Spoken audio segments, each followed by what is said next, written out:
YeKeTaK.com birinci ekskluziv.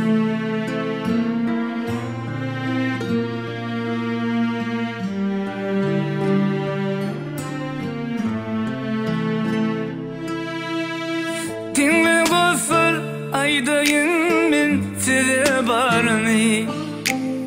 Sevgilimden ayrı düşüp çektim varını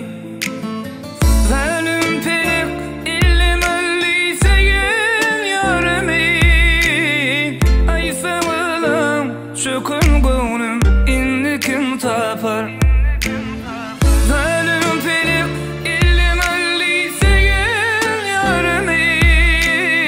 Aysamalam çökün gönlüm inni kim tapar Suratyň elimde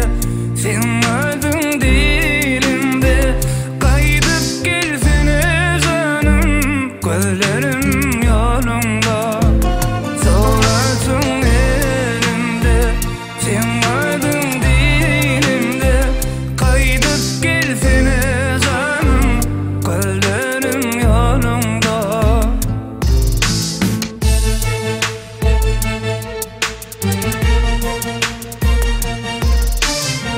Arzu ettim kursam deyip durmuşta yöni Bile durup inmeyecektim senin boyunu Baş eyledim niçin yarı yelteyini İndimenin kanın ömrüm yarım söz geçer Suratyň